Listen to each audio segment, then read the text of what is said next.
Searching for the road to the way back. We don't know our Father's going way back.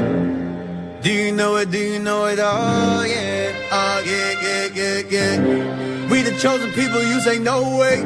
Your enemies been teaching you the wrong way. Do you know it? Do you know it? Oh yeah, oh yeah. It's the simple things in life, like learning again. It's the simple things in life, like finding where it all began. Do you know your history? Yeah. Do you know it? Do you know it? Oh yeah. Oh yeah. Do you know your history? Yeah.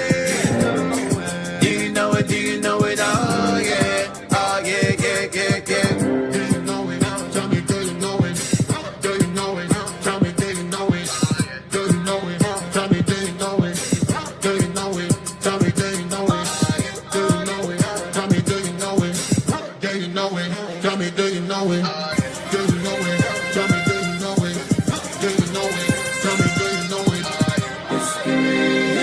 Now we going back, he done on my back for sure. When I let the truth go, we gon' let them know. My people on my back for sure. I hold them down.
Hey, shalom, shalom, Israel, shalom, shalom. We are back. Sorry for the delay. Let me get some information real quick.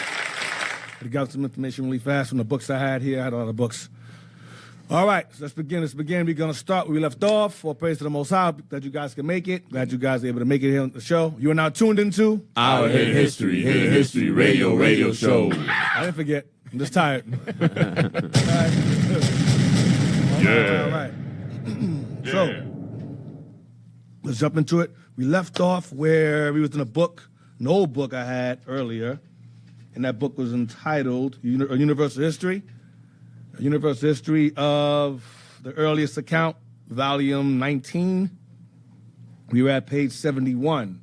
We're going to go through this book. It's very old. You go to the cover real fast. Go to the cover of it. See how old it is? That's the cover? Yes, sir. Yep. I don't have the year. Go down. Nah, no year. That has the year. That's the wrong page. That's not the... That's in the cover page. That's a volume, but the actual cover, you need volume 1 for that. Oh, it's a multi-volume set. No. What? No, it should be... No, the different volumes were published at different years. I find. Yeah. That's volume 19. Yeah, volume 19. Book 4. It's very old. I think it's 1700s. That thing's tea is hot as hell. I'm burnt my mouth. All right. That tea is hot, man. Damn. I'll be all right. I'll praise it. Wake me up. All right, so let's jump into it. Page 71. Let's go. No, I'm sorry. We left off talking about how Ireland was called Ibernia. Spain was Iberia, because it goes back to Eber. It goes back to the Hebrews. Hebrews named those areas. As I mentioned before, that whole island was us. The UK was ours. They called it the Silures. They're referred to as the Scilly Islands, based upon the Silures, which are Israelites, Phoenicians. Let's jump into it. Read that. The southern parts of Britain were peopled, according to Caesar, by the Gauls. Right. So the Gauls were Japheth. Now, there was a very, very they were a minority. Okay, the Gauls were for the most or Japheth, but then when Israel got, you know how we do. We get into a place, we take over. So the Gauls were Japheth, but then Jake moved in there, and we just pretty much absorbed them, took over. Read on. Tacitus is of the same opinion. If we consider all circumstances, says he, it is probable that Gaul first peopled Britain, which lies so near it. This opinion, which is followed by most of the ancient as well as the modern writers, is chiefly founded on an agreement observed by the Roman writers between the two nations in their customs, manners, language, religion, form of government, way of fighting, etc. Besides, as the Gauls sent colonies into Italy, Spain, Germany, Thrace, and Asia, it is but reasonable to conclude that they did the same with respect to Britain, which lay so near them that they could discern it from the continent, and was no less plentiful than the other countries where they settled. And for the more northern... Now, the Gauls also resided in they resided in France, and they then migrated over to an area called Galatia. The city of Galatia Paul wrote to was named after them, the Galatia. So they migrated from France and moved over there. They were in these areas. This is all Japheth here. And then when Julius Caesar encountered them, he waged war against them, and he massacred them like to nothing. Like he just pretty much erased them from existence. These Gauls here. It was called the Gallic Wars. All right? So read on. As for the more northern inhabitants of Britain, Tacitus infers from the make of their limbs and other circumstances that they came from Germany, and Kaiser telling us that they were aborigines. Mm-hmm. They had Germany. That's Japheth. They moved from Germany and came over there. That's Japheth in them. Go ahead. I mentioned before, they went from Germany, made their way to France, and then they made their way to Asia Minor. That's all Japheth there. But eventually, Jake moved into those areas and took on those names. Go ahead. Seems to imply that he discovered no affinity in their language, manners, customs, etc., with those of Gaul and the southern parts of Britain. Go back. I'm sorry. Go back. Maybe from somebody else. Go back. Let me see something. Oh, the northern inhabitants. So that's us there. Read that again. That's for the northern inhabitants again. As for the more northern inhabitants of Britain, Tacitus infers from the make of their limbs and other circumstances that they came from Germany and Kaiser. That goes back to us. Go ahead. And Kaiser telling us that they were aborigines, seems to imply that he discovered no affinity in their language, manners, customs, etc., with those of Gaul and the southern parts of Britain. This is a different group of people that were there. That'll be us. Go ahead. As for the Picts, who held the eastern parts of Britain, As for the Picts, now the Picts is us. Go ahead. which lay north of the Tyne, the venerable Bede tells us that they came out of Scythia in long ships That's us. That's us there. Northern Kingdom. Go ahead. and landed first in the north of Ireland, So we landed there. Northern Kingdom got there. Go ahead. but not being suffered to settle there by the Scots. Not being suffered to settle. Sorry, Not being allowed. Suffered to settle. Go ahead. not being suffered to settle there by the Scots, who then possessed that island. So that's us too. So there was some different migrations of us. So we came out of Scythia. So the ones that came from Germany, remember Northern Kingdom was scattered in those areas. We came from Germany, made our way there. We came from Scythia, that'd be like Russia, made our way there by ships. We sailed there, and then we settled in parts of Northern Ireland, and then the islands are already there. The Scots is already there. Go ahead.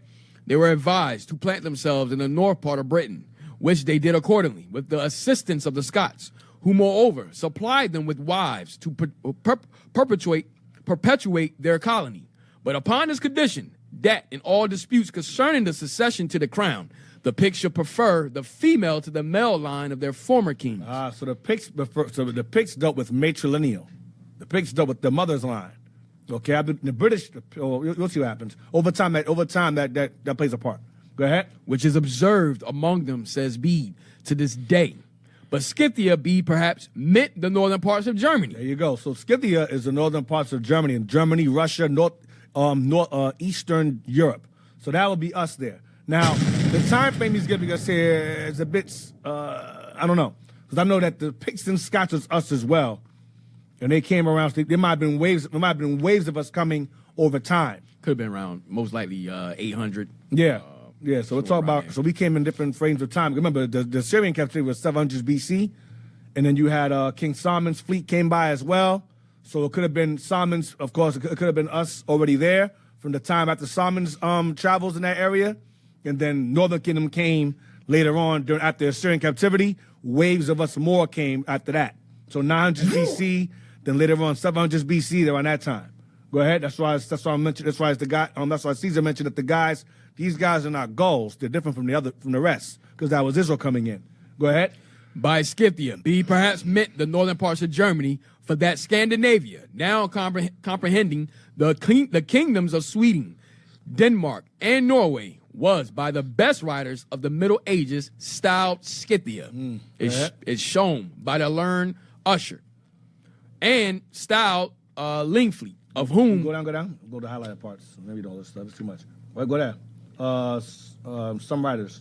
Some writers are of opinion that the Picts were not a distinct people from the Bretons. They're not. They're all the same people. The Bretons and Picts were the same people. Go ahead. But such of that nation as, to avoid the tyranny of the Romans, have retired into northern parts of the island. Go ahead.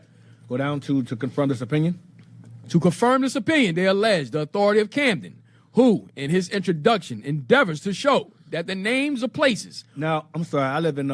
we're currently near Philadelphia. You have Camden, New Jersey, which is outside of Philadelphia. I say it's Philadelphia regardless. But right across the bridge, you have Camden, New Jersey, and then you have Philadelphia. The reason why I emphasize on Camden is because New York, or America pretty much, is an extension of Britain. So you have New Jersey. Jersey's in Britain. You have Long Island, well, not New England. You have New Amsterdam, New York, New Hampshire, New Camden. All of that, what else you have? You have other places too. The other place, I'm trying to think. New England Thruway. New York, mentioned that already. New Amsterdam, New Jersey. That's all England. America is New England. Okay, when the white man gained independence from Britain, they made everything, they became newer England. America's New England. America's England. It's an extension of England. That's why we speak English. Isn't there a Camden in England too? Yes, there is. That's what I mentioned. It mentions it here. Camden, exactly. So go back. To confirm this opinion, they allege the authority of Camden, who, in his introduction, endeavors to show that the names of places formerly held by the Picts in the south and west parts of Scotland are British.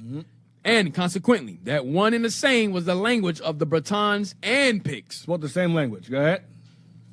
But that these two nations spoke different languages is manifest beyond dispute from Bede, who tells us that in his time, God was served in five several languages in Britain, to wit of the Angles and of the Bretons, of the Scots, of the Picts, and of the Latins, Different dialects. Go ahead. which latter was commonly used in divine worship. All right, go on to the next one. Next page. Read there. As for the origin of the Scots, Bede tells us that they came into this island out of Ireland. In process of time, says the writer, Britain received a third nation, to wit the Scots, besides the Bretons and Picts, who coming out of Ireland under the conduct of one Ruta, possessed themselves of those territories, which they still held among the Picts. Go down. Their manners, customs, religion, form of government, etc., are described not only by Kaiser in his commentaries, Or Caesar in his commentaries. Go ahead. but by others, and perhaps more fully, who wrote after the Romans were become masters of the island. Because they conquered the island, they took over the island, or they encountered them. So, what I want you guys to understand is that Caesar had a lot of information regarding these people. Go ahead. The country was, according to Caesar, well peopled and stocked with cattle. Their houses were not unlike those of the Gauls. They used copper or iron plates, weighed by a certain standard instead of money. Let's go down. Go down next page. Yo, go back. Go fast to that bottom part. Let me see what that says. Let me see. Go down. Read that. Read Buchanan. Buchanan takes the name of Picts to be Roman, but at the same time pretends they came from certain Gaulish colonies in Thrace, where they painted their bodies, as well as in Britain. You see that movie? It's like Braveheart. He painted his face. Same thing. Like Gad does. Same thing, because it's the same people. Go ahead. The same off the adds that the Picts spoke the same language as the Bretons and Scots. So he said they spoke the same. That's what I said before. Different dialects. They spoke the same exact language. Go ahead. But herein he is contradicted not only by Bede, whom we have quoted above, but by John Major, one of the most ancient Scots historians, who tells us that as yet, that is, in his time, almost half Scotland spoke the Irish tongue, which they had brought over with them from Ireland. Yeah, they spoke the same damn language. It's different. Go down. Let me see. Let's see what we got here. What page is this? 74. Go to 79. 79. I'm reading all of that. 79. When Kaiser invaded the island, the chief command of all the British forces was conferred upon Castellanus. Castellanus, and when the Bretons revolted in the time of Claudius, Caradicus, Here we go. Go ahead. king of the Silures, was chosen general. So when Claudius Caesar went to war against the Bretons, the general and the king of the Silures was Caradicus. Now, Caradicus is a very, very important figure because Caradicus is the guy that we reference to go back to King Arthur. Okay, Caradicus, I believe, is the ancestor of King Arthur. Go ahead. As in other cases, the several states into which Britain was divided had no dependence upon each other. They had no doubt, quarrels, and contest among themselves. So, as usual, Jakes never get along. We always divided among ourselves, and Esau will exploit that and conquer us, like they did with Caradicus here. So Claudius Caesar was fighting with Caradicus, king of the Silures, who was the general. Go down. Read that. That part of Britain. That part of Britain, which comprehends the present kingdom of England and the principality of Wales, was in ancient times divided into 17 petty states. All the same people, but we're all divided because we're all, Jake retarded. Jake is, we're rebellious. We fight each other. Same thing. 17 petty states. Go ahead. Whereof the inhabitants were distinguished by the following names, to wit: the Damani. Yep, the Danmani. Dan sound familiar. Dan, might be Dan, who knows. Danmani. Go ahead. The Duratrigues, the Belgi, the Archibadi, the Regni, the Conti, the Debani, the Catabalani, the Trananbatin, whatever, the Ison, the Tranabantes, it's Isent, the Caratani, the Carnavi, yeah, the Silures, the Silures, the Dimite, Dimite, the Orifices, the Brigantes, the Brigants, the Ardani. So these are all the same people, just different names. Like, for example, like Northern Kingdom, like you have like Aztec, Inca, Maya, all the same. Chichimex, Toltecs, Olmecs. It's the same damn people, just divided among themselves as they hate each other. Like Haitians, Jamaicans, Puerto Ricans, Cubans, the same damn thing. Go down. Now, most likely, Rome gave us those. Yeah, Rome gave us these names. Rome gave us these names. Go on, next page. What we got? What do we see? 70. Go to 77. It's 1748 for this book. 1748? Damn. All right, 17 for this book is 1748. So, damn. 1748. 77 and 78. Read that. The care and direction of all religious matters was, by the Britons as well as the Gauls, committed to the Druids. Okay, so keep in mind, the Getae, remember that was the name, Geta, that was the name of Septimius Severus' father. That was the name of his son. That's a family name, Geta. Then we have Caradicus, keep that in mind. And then we have the Druids, keep them in mind also. The Druids are very important. So the Druids were their high priests, their elders. Read on. Whose authority was great, not only in religious, but civil affairs. Their name seems to come from the British word Daru, or the Greek word Drus, with both signifying an oak, not only because they esteemed nothing more sacred than the mistletoe that grows on the oak, but likewise because their usual residence was in groves among oaks. Yeah, groves, go ahead. Nor did they perform any of their ceremonies without some branches or leaves of that tree. They were held both by the Britons and Gauls in such veneration. By this time, the Gauls was us that lived in that area, go ahead. That their authority was almost absolute. To them. Their authority was absolute. Keep in mind. To them belonged the care of private and public sacrifices. The care belonged what? To them belonged the care of private and public sacrifices. They sacrificed. Keep this in mind. Go ahead. The interpretation of religion. They taught religion. The bestowing rewards or inflicting punishments. They dealt the judgments. The Druids. Go ahead. Deciding controversies. They dealt in controversies. This sounds very familiar. Sacrificing and dealing with controversies and judging matters sounds very high priestish, does it not? Keep going. Let the difference be of what nature soever, and whoever refused to obey their decree, whether lord or vassal, was excluded from the sacrifices. So the kings were subject to them also. Go ahead. Which was accounted the greatest punishment that could be inflicted. Oh, so you went against them. That was the greatest affliction possible. Go ahead. For such as were thus, we may say excommunicated, were reckoned. They were cut off from their people. Go ahead. Were reckoned in the number of the wicked. They were counted as the wicked for going against the Druids. And as such avoided by all, not allowed to commence a suit to discharge any public office or to have the least regard paid them. Go ahead. These Druids had a superintendent or pontiff to whom they were all subject. They had a higher priest, Druid, that they answered to. You had different levels of Druids. Go ahead. Upon his decease, the most worthy succeeded him. But we're going to find out who succeeded him later on. Go ahead. But if there happened to be several candidates of equal merit, the election was decided by a majority of votes. If he had no sons. And sometimes, as Caesar tells us, by the sword. Or they fought for it. Go ahead. Once a year, the Druids of Gaul had a general assembly in the midst of the country, to which resorted persons from all quarters who had any controversy to decide, everyone submitting readily to their decrees. The discipline of the Druids was thought, as Caesar writes, to have been first instituted in Britain. And from first instituted where? In Britain. So this high priesthood of Druids is instituted in Britain. In Britain. Keep that in mind, because it's very important who they are. Go ahead. And from thence transferred to Gaul. For even in his time, those who were desirous to have a thorough knowledge of it came over to this island to learn it. Give me 2 Chronicles 19 and verse 8. 2 Chronicles 19 verse 8. They dealt with controversies, the Druids.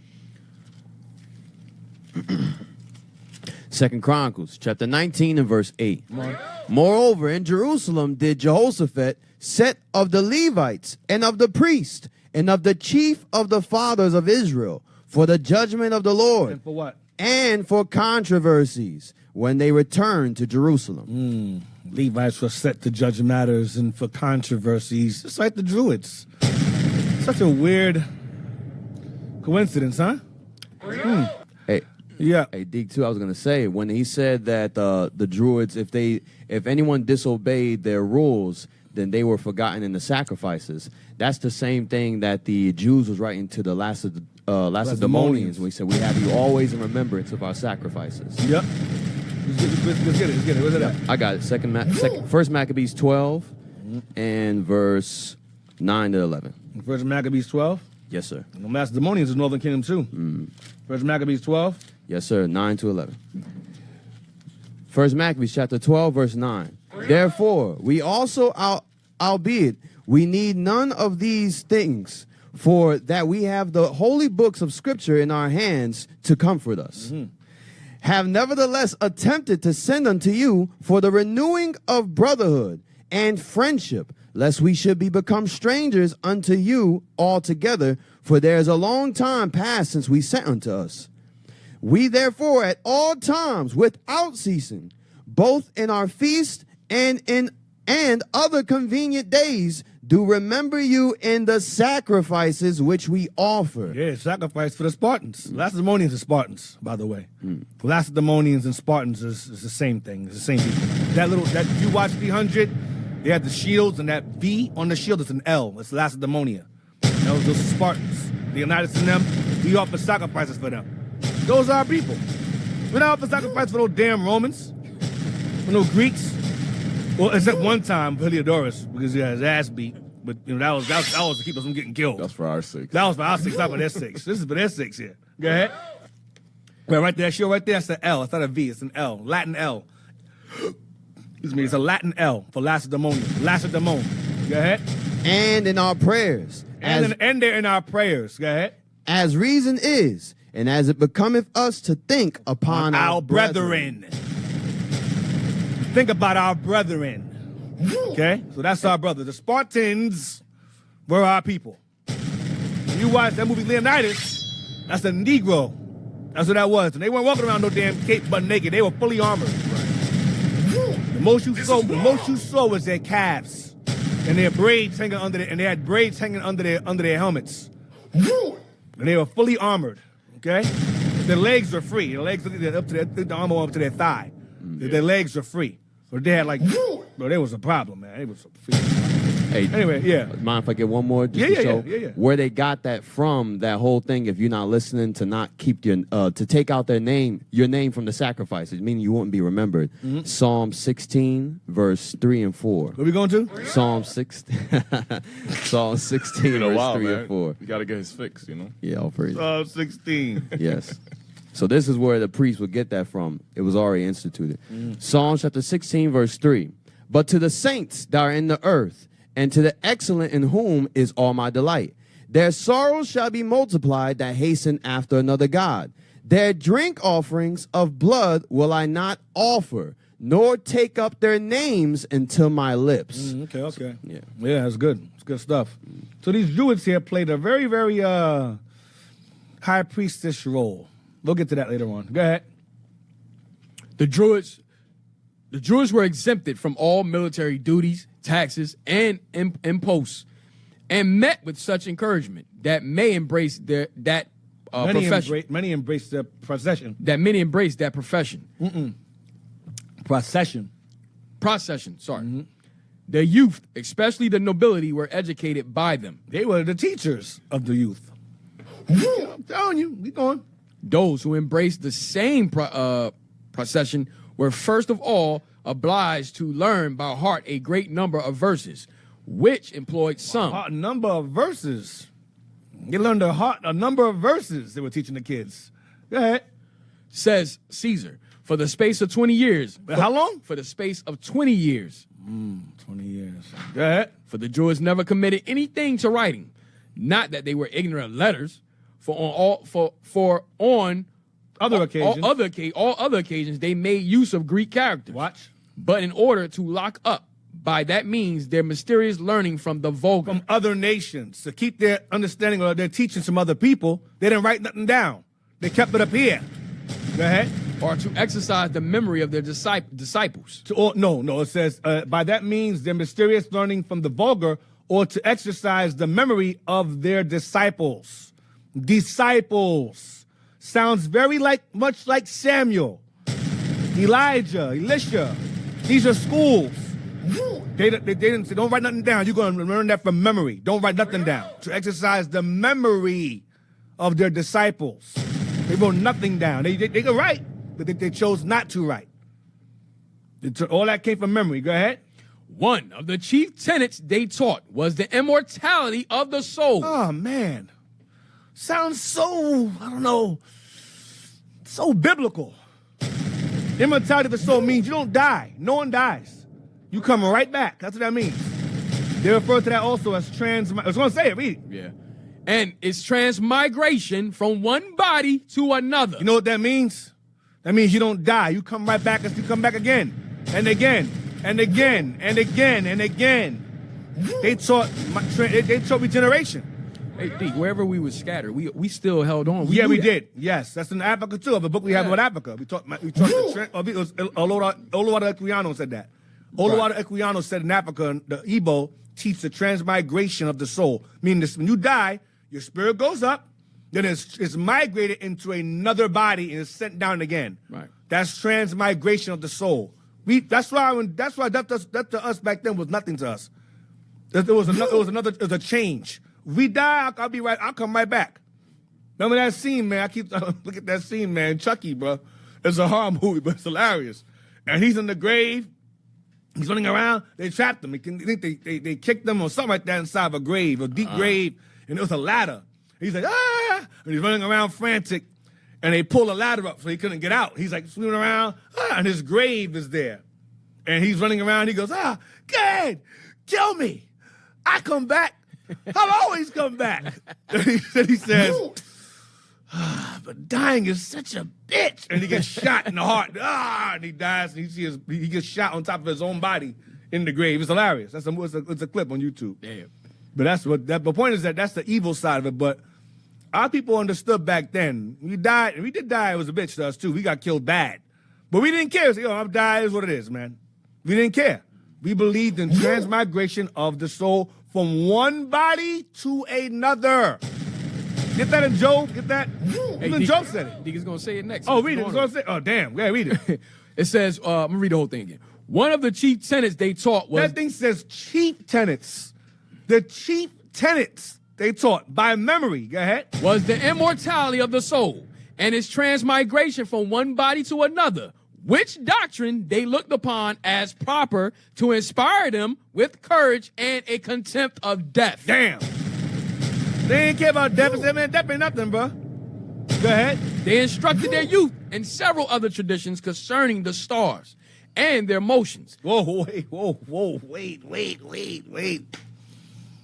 man. Wait. We got to take this piece by piece. So, give me Job first. I'm going to show you transmigration of the soul in the Bible. Then we're going to read what they taught these young gentlemen here, their disciples here in their schools. The book of Job, chapter 19 and verse 25. For I know that my Redeemer liveth. I know that Christ exists. Go ahead. And that he shall stand at the latter day upon the earth. He will stand the latter day upon the earth. Go ahead. And though after my skin worms destroy this body. Worms destroy this body here. Go ahead. Yet in my flesh. When I come back in my new body, go ahead. Shall I see God. Go ahead. Whom I shall see for myself. Who I shall see for myself. Go ahead. And mine eyes shall behold. I will see him. I'll be back, and I'm going to see him with the same eyes I have now. Different body. Go ahead. And not another. The same exact eyes I have now, I'm going to have my new body. Go ahead. Though my reins be consumed within me. Though I'm suffering from this damn affliction now, when I come back in my new body, I'm going to see him. So that's transmigration. Meaning it's going to be me coming back again. Ain't going to be nobody else. It's going to be me. I'm not going to be a tree. I'm not going to come back as a rabbit. That's reincarnation. We don't teach that. Reincarnation is you get judged, you turn into a roach, you're a tree, you're a piece of paper, you're a can of Spam, whatever the hell it is. So regeneration, I mean, you come back, new body over and over again. All right, now read this on. They instructed their youth. They instructed their youth in several other traditions concerning the stars and their motions, the extent of the world, The extent of the world. Go ahead. the nature of things, and the power of the immortal gods. And the power of the immortal gods. Wisdom of Solomon, please. 7.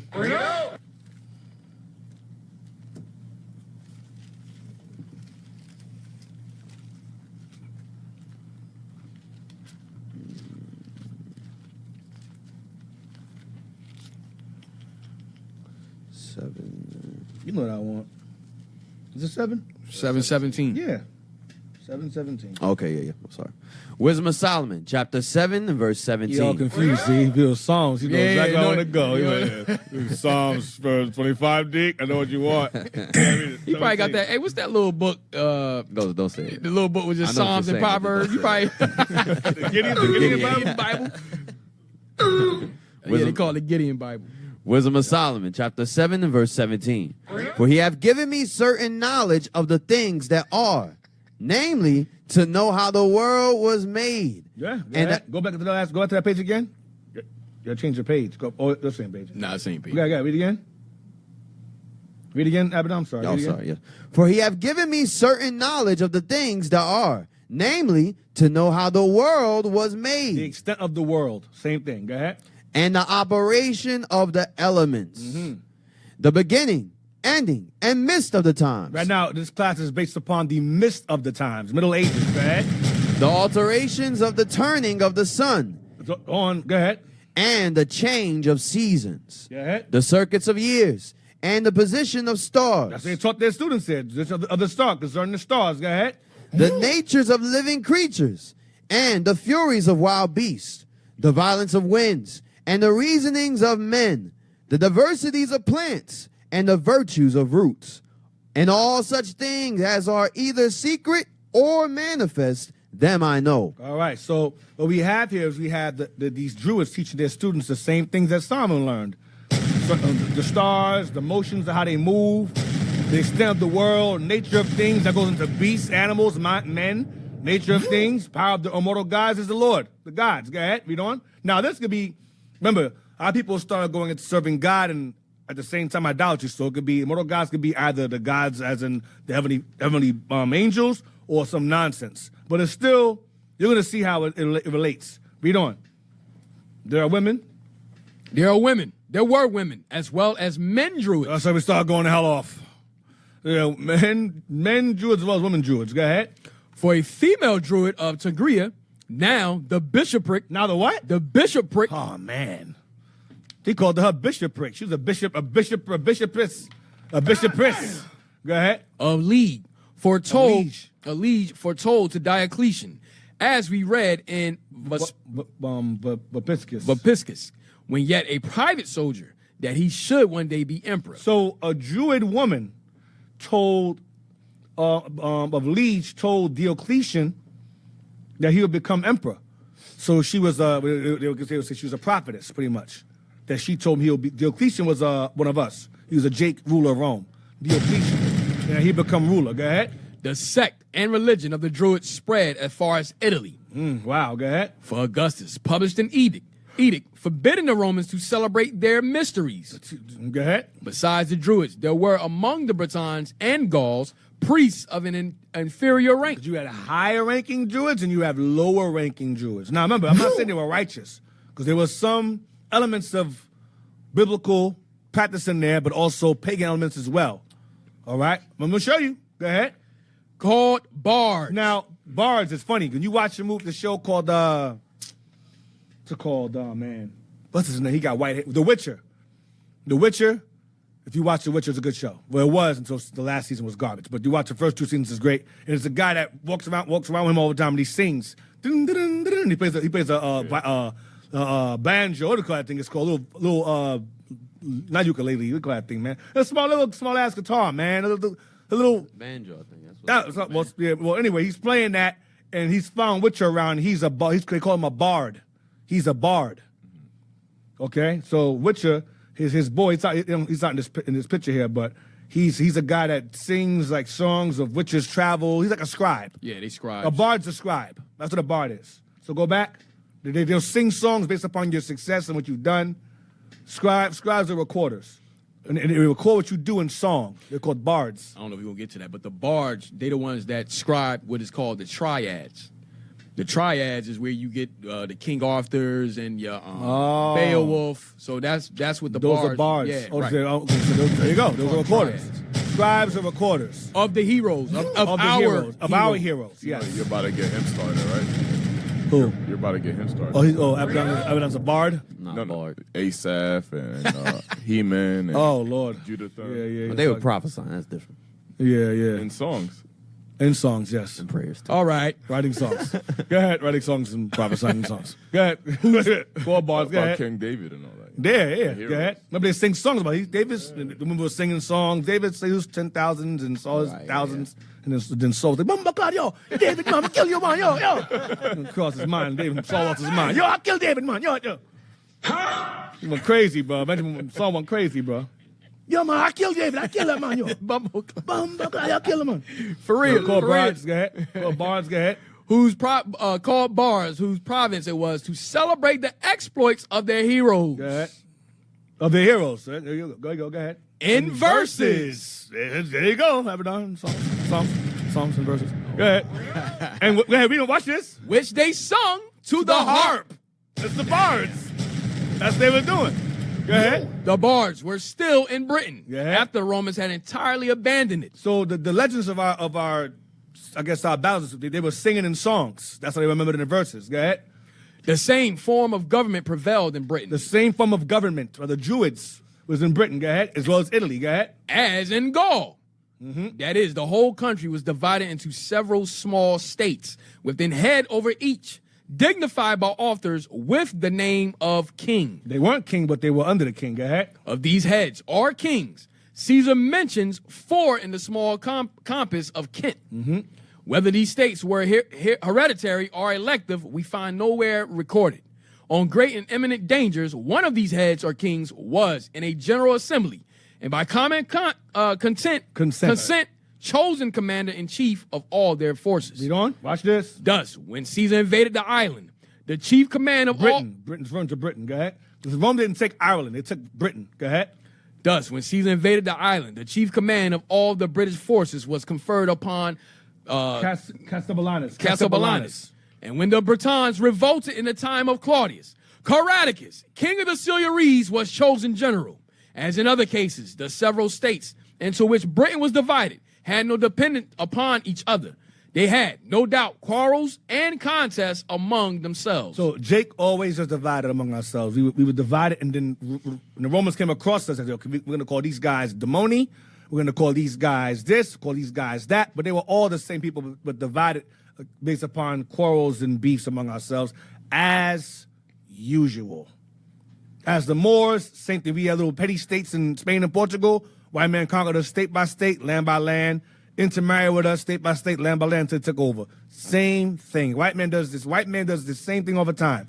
Divide and conquer. It is a heathen practice when dealing with Israelites to divide or play on the division and conquer, because Israel is stupid. We are a wise yet dumb people. Okay? Now, where we at? What page is that? 79. All right. Knock my damn mic over. Give me 86 to 88. Page 86. Read right there. The most southern county. The most southern county, formerly belonging to the Silures, is Glamorganshire. Glamorganshire. So the most southern country belonging to the Silures is Glamorganshire. Glamorganshire. Go ahead. Where, at a small distance from the Rimney, which divides it on the east from Monmouthshire, Go ahead. is to be seen Cair Philocastle, in the opinion of Camden. the most noble and ancient piece of architecture remaining in Britain. Right, so the area was called, a place called Glamorganshire was run by us. Okay, you have a place called Philly Castle, in the opinion of Camden, the most noble and ancient piece of architecture that we built, still remaining in Britain to this time. The book was published, which was in 1748. This is Camden thinks it was the Balaam Siliorum. Balaam Siliorum. That's all us. Anytime we see Siliorum or Silly Isles, that is us. The remaining ancient architecture in Britain, that was us. Okay? Hold on a second. Let me see. Read on, next page. 87.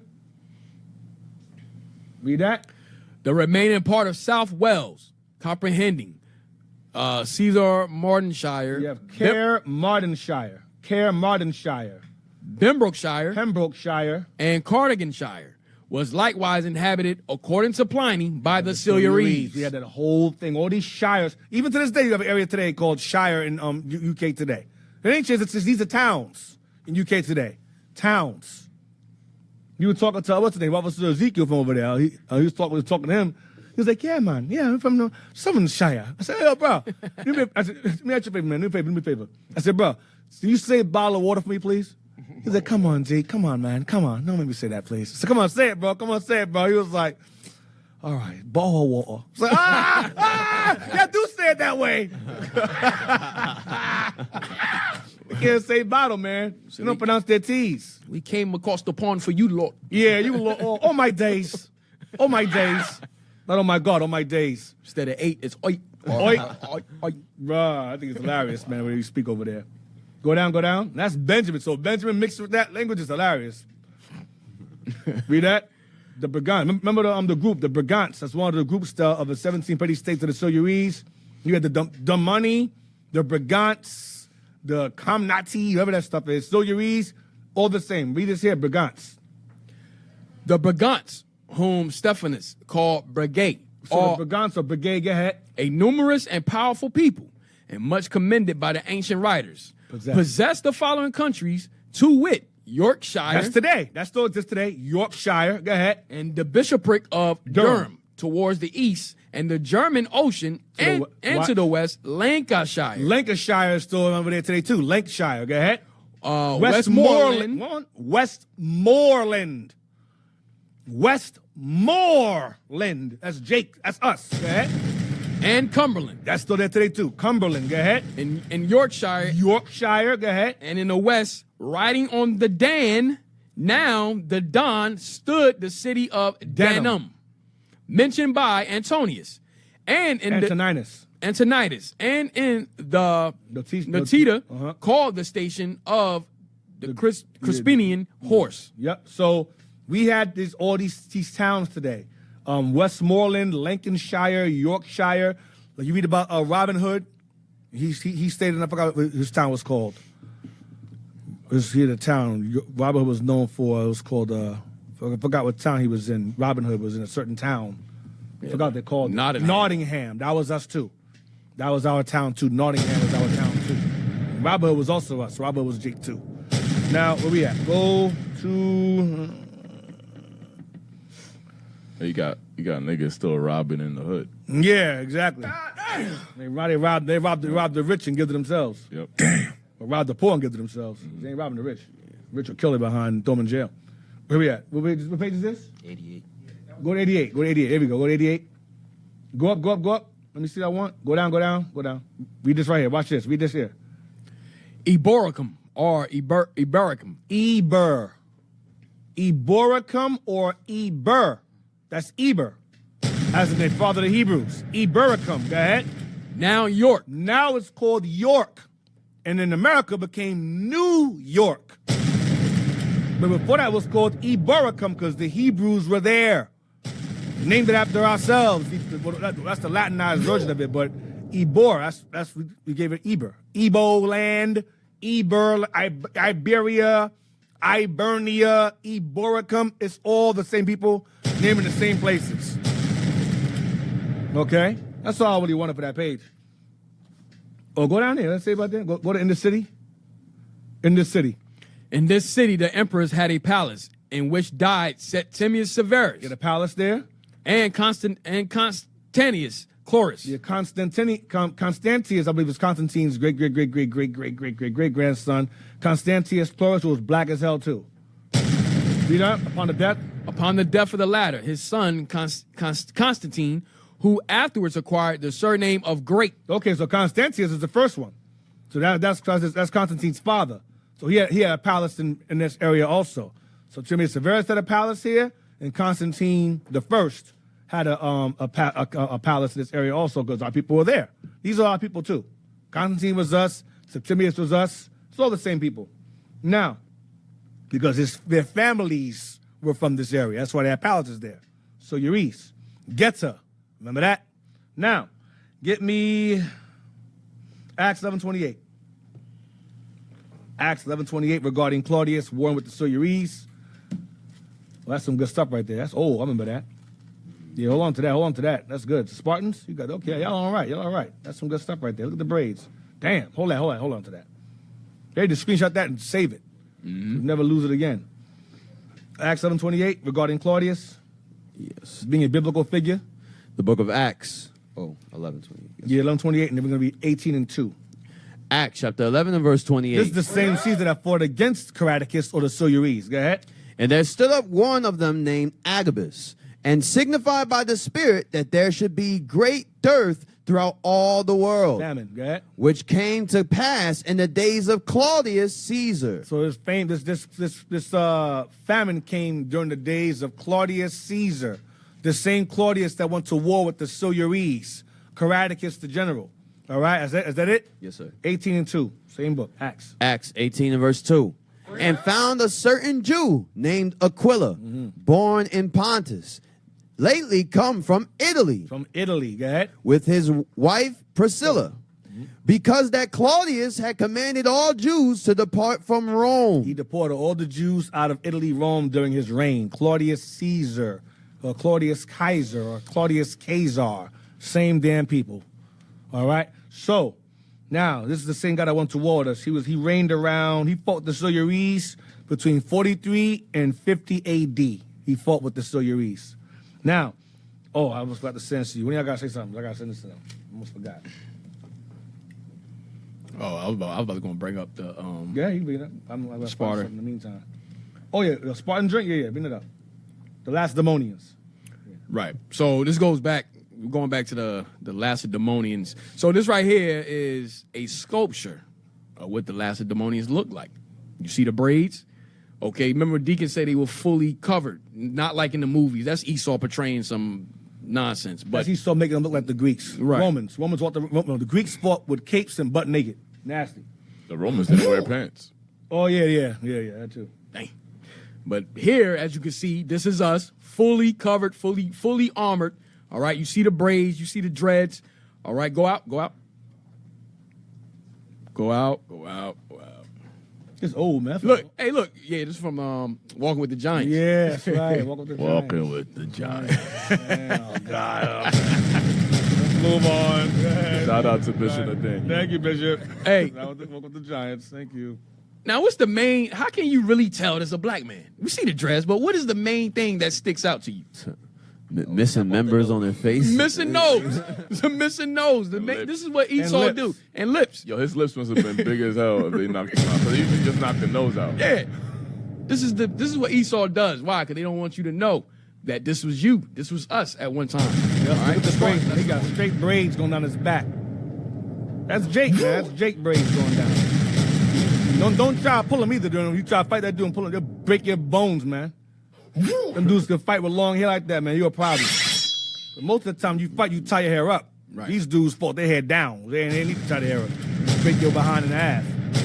All right, go to what I sent y'all in the gram. You know what this reminds me of when in football when the brothers be having their dress coming out the helmet. Yeah. They just running and do what they gotta do. Yeah, exactly. Yep. Exactly. We gonna break, all right? You gonna break now or no? 4 minutes. Okay, all right. Read this so fast, we'll go on break. So this is some AI. I use AI sometimes. AI helps. Now, if you're gonna use AI, I'm gonna give you guys advice. When you use AI or chat, whatever, like I use ChatGPT from time to time or other ones, but chat AI is my favorite. Chat GPT is my favorite.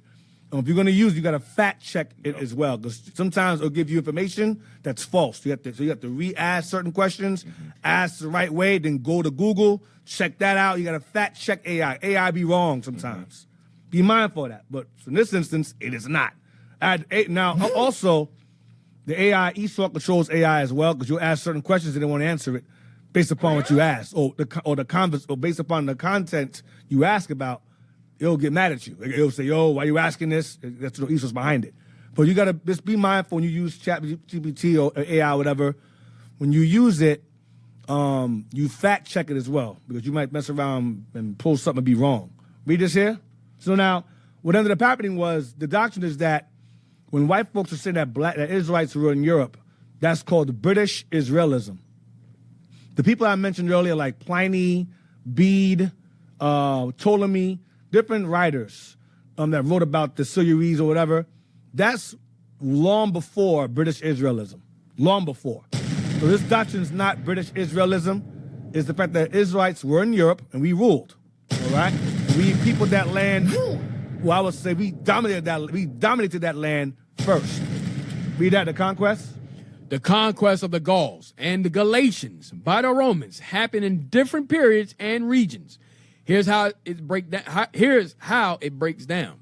Roman conquest of the Gauls, Gallia. The Gauls were a collection of Celtic tribes in what is now France, Belgium, Switzerland, and northern Italy. This is Japheth at first. Go ahead. The Romans first clashed with the Gauls in the 4th century BC, when the Sassanids sacked Rome in 390 BC. The major Roman conquest came much later, under Julius Caesar. The Gallic Wars. Go ahead. 58 to 50 BC, during the Gallic Wars, leading to the full annexation of Gaul into the Roman Republic. Yeah, he smashed Japheth. He destroyed Japheth. Go ahead. By 27 BC, under Augustus, Gaul was formally organized into Roman provinces. Number 2. 2. Roman conquest of the Galatians, Asia Minor. Roman conquest of the Galatians. Galatians. The Gauls and Galatians is the same. That's where the word Galatians comes from. Gauls. Go ahead. The Galatians were a Celtic people who migrated to Anatolia. They migrated from those areas when they got conquered by Julius into Anatolia, Turkey. And that named it Galatia after them. Go ahead. Modern Turkey in the 3rd century BC and settled there. They were involved in various conflicts with Hellenistic kingdoms and later became Roman allies. In 189 BC, the Romans, under Manius Acilius Glabrio, defeated the Galatians, but did not annex them. In 25 BC, Galatia officially became a Roman province after the death of its last king, Amyntas, and was absorbed into the empire under Augustus. 3. Caradicus and the Roman conquest of Britain, 43 to 50 AD. Yep. Caradicus earlier, go ahead, under Claudius. Go ahead. Caradicus was a British chieftain who resisted the Roman invasion of Britain under Emperor Claudius in 43 AD. He led resistance against the Romans, but was defeated by Ostorius Scapula in AD 51 and taken to Rome. This was much later than the conquest of Gaul, 50s BC, and Galatia, 25 Long BC. after. He's Jake. Go ahead. 4. The Hasmonean alliance with Rome, 2nd century BC. The Hasmonean Jewish rulers sought an alliance with Rome. That's Jewish Maccabees in them. That's the book of Maccabees. Go ahead. During the Maccabean, in 161 BC, during the Maccabean revolt against the Seleucid Empire. This is the time when Japheth and Edom were in alignment. They were ruling together jointly until eventually Rome or the Edomites, the Gen family, Julius Caesar's family took over and killed Japheth off, and leading into the Gallic Wars, where he eradicated pretty much most of Japheth, pretty much eradicated them in that area. Go ahead. This was when Judas Maccabeus sent envoys to Rome. 161 BC, yep. Leading to a treaty of friendship. To fight against the Greeks. Go ahead. This was long before Caradicus resistance in 40s AD, 50s AD. This was way before. Go ahead. And before the Gallic Wars, 58 to 50 BC. At this time, Rome was still expanding, but had not yet conquered Gaul, except northern Italy or Galatia. Did these events overlap? No, they happened in different centuries. The Hasmonean Roman Treaty, 161 BC, occurred when Rome was a rising power, but before it had conquered Gaul or Galatia. It was still a republic at this time. Go ahead. Gaul was conquered by Caesar, 58 to 50 BC. Julius, go ahead. About a century later. Galatia became a Roman province in 25 BC. Caradocus resisted Roman Britain in 40s, 50s AD. After, right? Nearly 200 years after the Hasmonean-Roman alliance. So while all these events involved Roman expansion, they happened in different regions and different time periods. So, is that it? Yes. Oh. Yeah. So, pretty much that's the history of Galatia. That's what happened. So, now, let me see. We're going to take a quick break. We'll be back, and we're going to go into Ireland again. All right? So, you guys want to call, you can Zoom call in. You can also text us at 267-702-6121. That's 267-702-6121. Don't forget the 267-702-6121. And don't forget to donate. Donate. You know where it goes. You know what we're doing. Contribute. Please give your contributions, your donations are greatly appreciated. All right. So we'll be back after this break. All right, Memphis is off the charts when it comes to black on black violence. Who am I? Who am I? We must stand up and be an example for the people in our community. What time is it? What time is it? Who am I? Who am I? Who am I? Who am I? What time is it? What time is it? Israel United in Christ is not a hate group. Time and time again, whenever so-called pro-black group rises up to fight for their people, when we focus on uplifting our own, we are labeled as hateful. I'm so glad that you all are finally putting a foot down and saying enough is enough, and we're going to work hand in hand to make this a better community. So it takes you all, it starts with you all, enough is enough. Let's work together with this community to make it a better place. Thank you all. Y'all have a great day. What time is it? What time is it? Who am I? Who am I? Who am I? Who am I? What time is it? We are. Nou la nan Boston, nan fe Boston, Rhode Island, Kent Blitz. The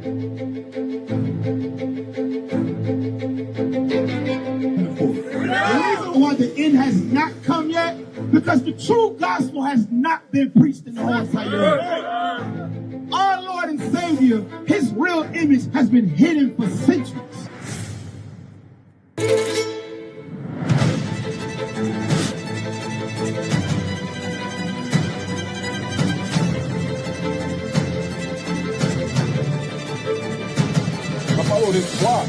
The cross is a symbol of death. That's what it is.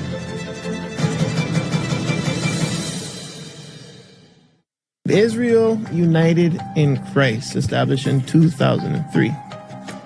The biggest conspiracy, the biggest kept secret on the earth right now is who we are as a people. That's facts. Anyone that spoke about us being the Israelites caught hell. Because if we, come back to the acknowledgement and the awareness of who we are, and we keep God's laws, that's going to speed up the process of being saved out of the condition that we're in. So correct me if I'm wrong. The Bible is for the Israelites. It's not for nobody else but for the Israelites. It's just our history. Plain and simple. It's our history. For as much as this people draw near me with their mouth and with their lips do honor me, and their fear toward me is taught by the precept of men. Their fear towards God.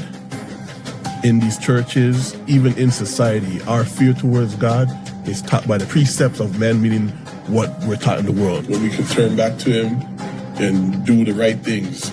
Turn back to him, keeping the laws, not just individually, not in a little group, but as a nation. That's all 12 tribes on one accord, knowing and acknowledging we're the Israelites and turning back to God. We're cleaning up the community, and I am having fun doing it.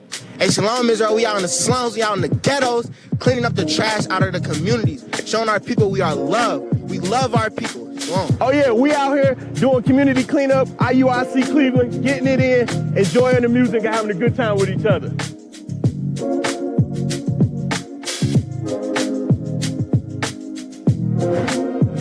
We are cleaning up the community down here in Cleveland, Ohio. All praises to the Father.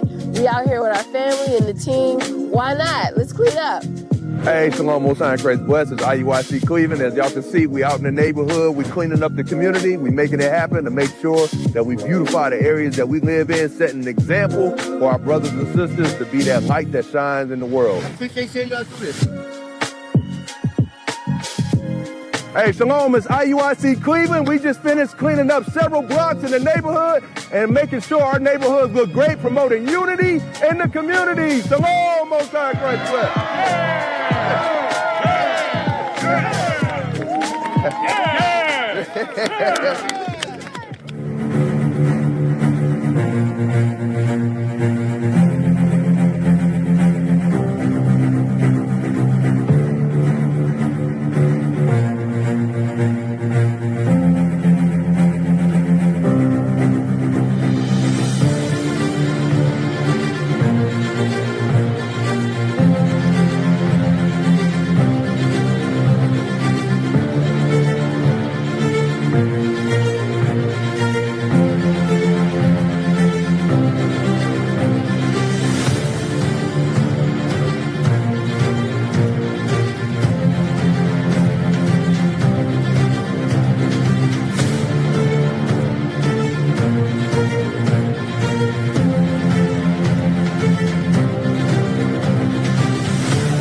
First Kings chapter 2, verse 2. I go the way of all the earth. Be thou strong, therefore, and show thyself a man. And keep the charge of the Lord thy God, to walk in his ways, to keep his statutes and his commandments, and his judgments, and his testimonies, as it is written in the law of Moses, that thou mayest prosper in all that thou doest, and whithersoever thou turnest thyself. I got the law locked in my head. I keep the law just like I said. I ain't no zombie walking dead. I chose life like Moses said. I got the law locked in my head. I keep the law just like I said. I ain't no zombie walking dead. I chose life like Moses said. I'm a man now, you know, put your hands down. I talk the talk, I walk the walk, I don't just stand around. I make things happen cause I keep God first. You think your job is some keep it bound with hard work. I'm an Israelite, that's right, I bring the truth out. Don't number y'all's laws come out this Hebrew's mouth. No lie, I'ma die for the Most High. And prophesy your how it shines there.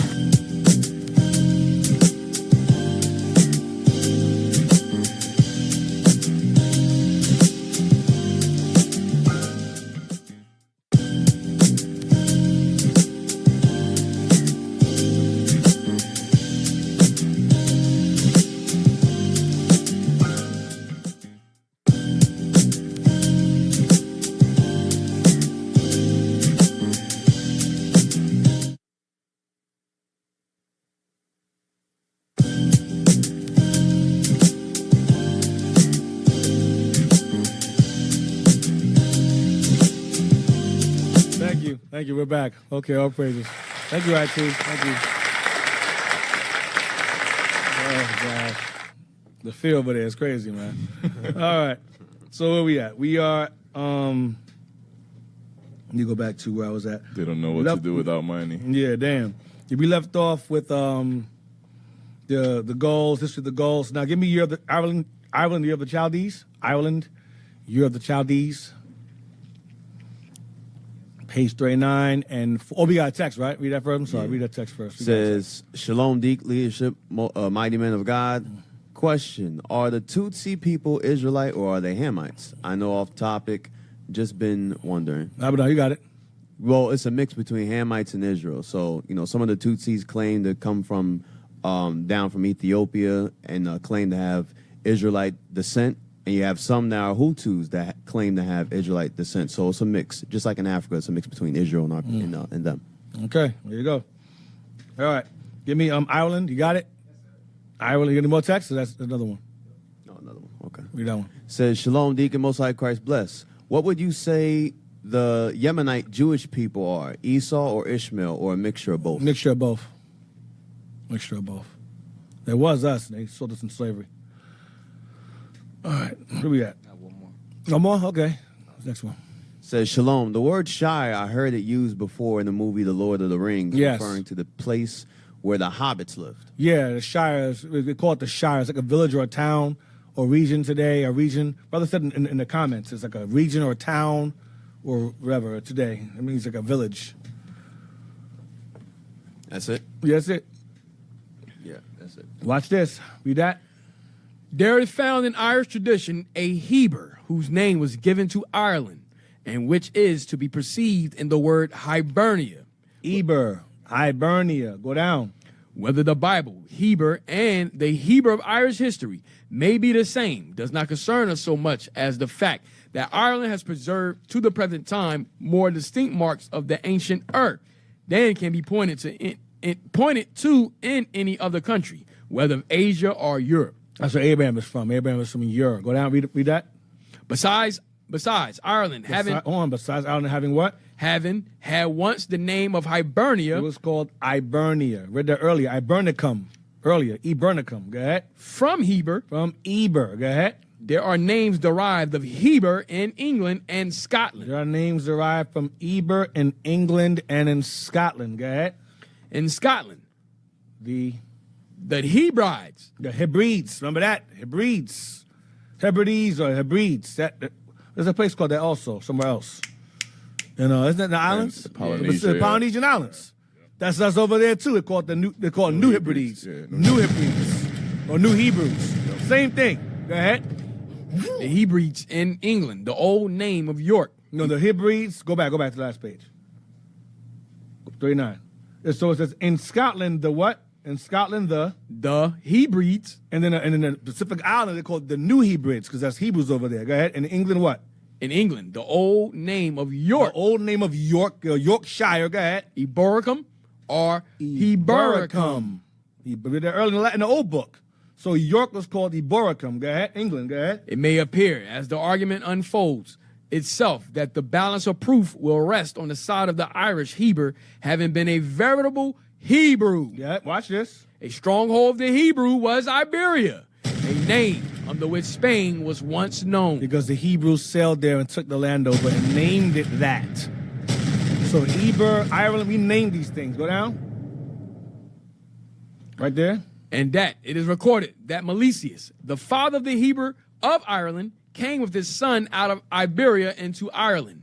Iberia and Tarshish are acknowledged by most of our recent Bible commentators to be one place, that is Spain. So Iberia, Ibernia, Ibericum were named by us. We named those lands after us. Heber. What's the text say? Read the text? Yeah. Says, Shalom, deacon and leadership. Good afternoon. Have you ever heard the book Antique? What's it called? Antiquity, maybe? Antiquity book, History of All Nations, 1851, South S.C. Goodrich, and Ancient Kingdom of West Africa, Africa Centered in Canaanite Israelite books. Thank you. Most High Christ bless.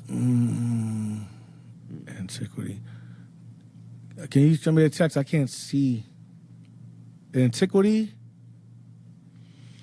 Yeah, an antique book. Antique book. He's saying, have you ever heard of antique book history of all nations, 1851, S.C. Goodrich, and Ancient Kingdom of West Africa? No, not that one. Well, no, not that one, no. Maybe now the ancient. Now, if he referring the Ancient Kingdom of West Africa centered in Canaanite Israelite books, he could be talking about D'York Lang. D'York Lang. Now that book I have. D'York Lang. That I have. That the ancient West African one. That's by D'York Lang, written in freaking Dutch or something. Mm-hmm. That I have. Well, I don't really have that book because it's in a different language, but I do have excerpts from his. He had a seminar and he was speaking in English, and they have that's the book right there. Yep. And he gives like a seminar. I taught this years ago. I used this book years ago to point out our people in Africa. I have one of his books. It was translated into English. It was in French, I believe. This is some good stuff. Going into Northern Kingdom, migrating into Yoruba. Yoruba is Jeroboam. That's from him, York Lang. The Yoruba going back to the kingdom of Northern Kingdom, Yoruba or Jeroboam goes back to his writings. So that I have knowledge of that. If you're referring to that second one, first book, no. Second book, if you're referring to that, yes. All right. Give me West African. You want them to show this? Iberia, the Phoenicians. Oh yeah, let me get that. Yeah, that's good. That's good stuff. Yeah. Let's get that. Got another text too. And West African Peoples, I want West African Peoples by my brother. I forgot his name, but it's a brother that wrote it. What's the next text say? Says, Shalom, Deacon. I've been wanting to ask you for a while now. What do you think about the ancient city Atlantis? Do you think it's worth our time to look into it for tracking Israelite contributions and innovations? No.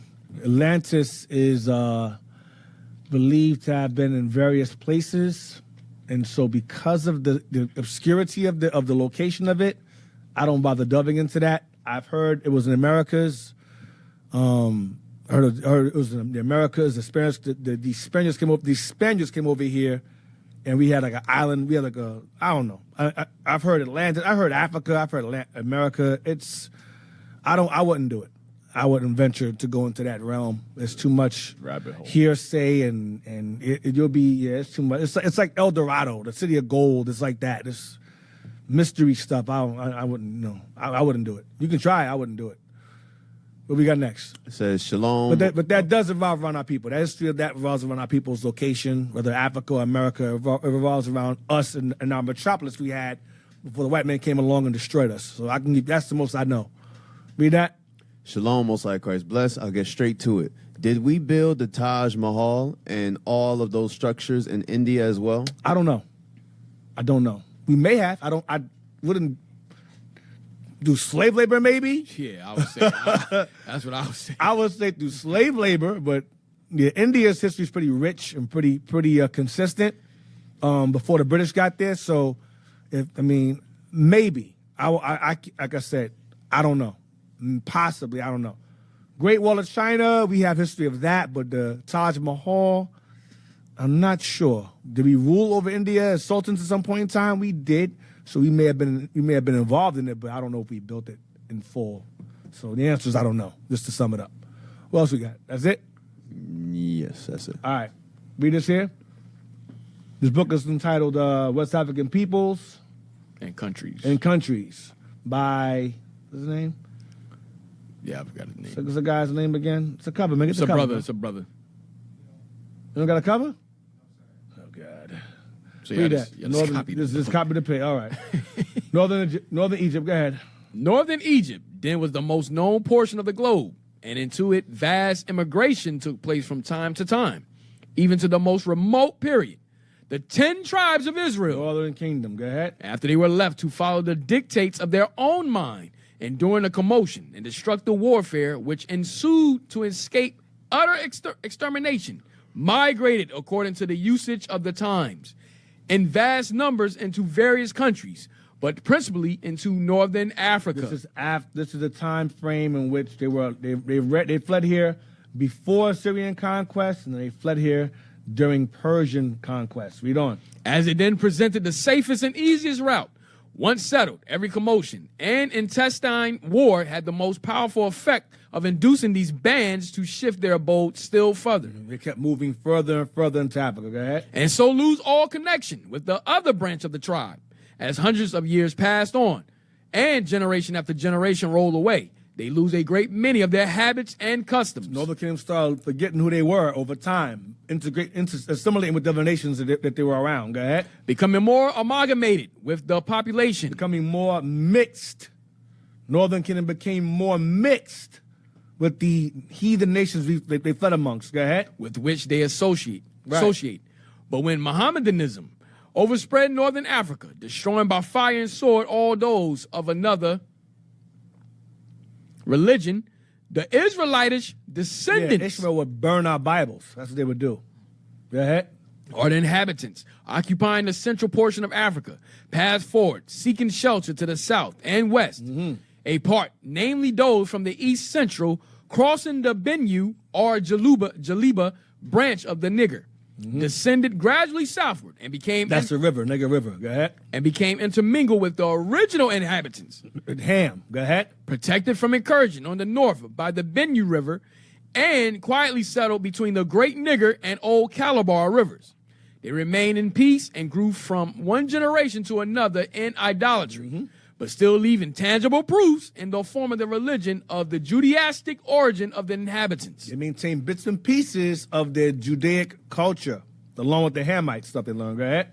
After this slight digression, we will now proceed to investigate more particulars relative to the tribes under consideration. The language, or the little of it that is known, is full Hebrewisms. It's full Hebraisms. Go ahead. The constructions of sentences. The language. Go ahead. The verbal significations. The mode of comparison are all typical of the Hebrew. A lot of African languages are of Hebrew derivation, like the Osa language. That's Hebrew. That's a part of Hebrew also, which bummed me out.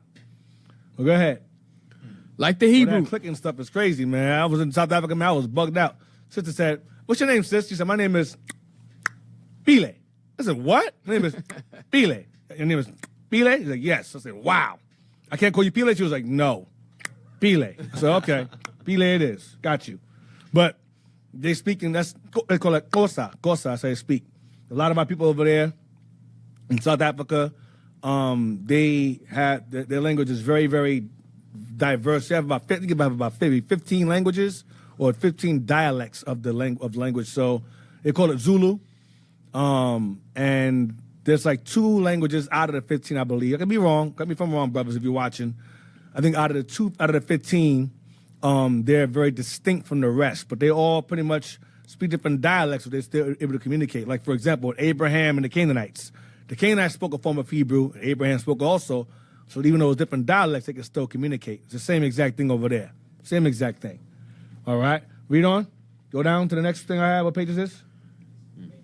Yep, read that. From a little study. From a little study of the ethnology of the language of Western Africa and the Hebrew tongue, one is involuntarily brought to trace out a similarity in one of them to that of the tribes, which, from disobedience to the will of God, were dispersed, and the greatest number of them possibly went to Africa. Further into Israel's already Africa. We moved further into Africa. Go ahead. I mean the lost tribes of Israel. That's who was in Africa. That's who's still there. Go ahead. There are 54 states in Africa. And somehow the majority of us, now we all believed at one time early in history, we all believed, before we started doing our research, that the bulk of us were brought over here. The bulk of the prophets were brought over here. But the bulk of our people are in Africa. Okay? So they're very, very clear. The bulk of the prophets were brought here. That's why the truth started here. So David's sons here. Jonathan's sons here. Aaron's sons here. Joshua's sons here. Hey, All the rest, the bulk is home, back home, yeah. That's why Jeremiah 29, he says, "You will say, the Lord has raised up prophets in Babylon." Let's get it. Jeremiah 29, let's get it.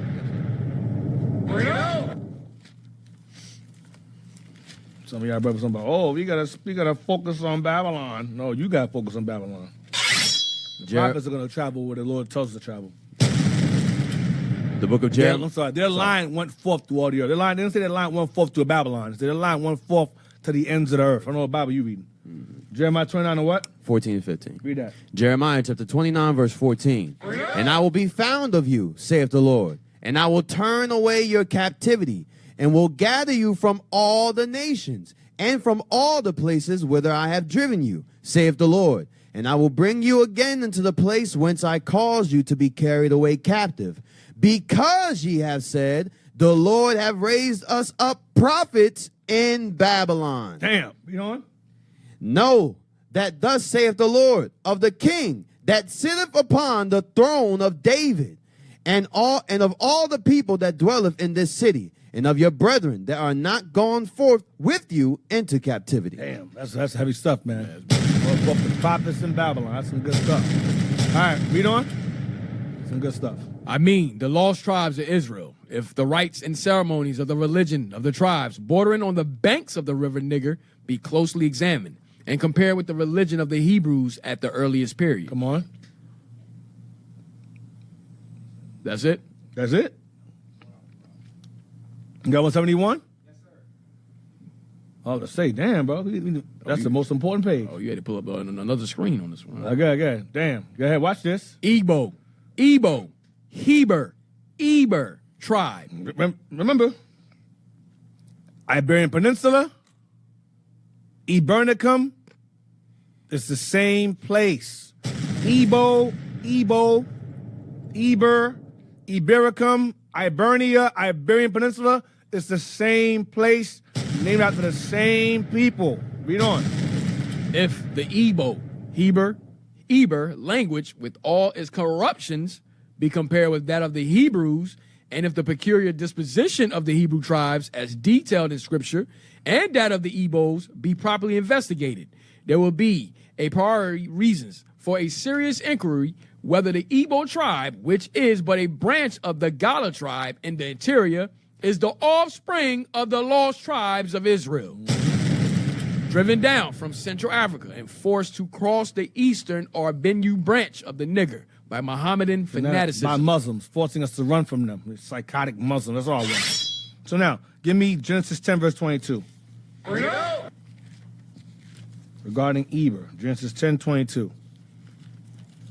See why we had that name is such of such significance.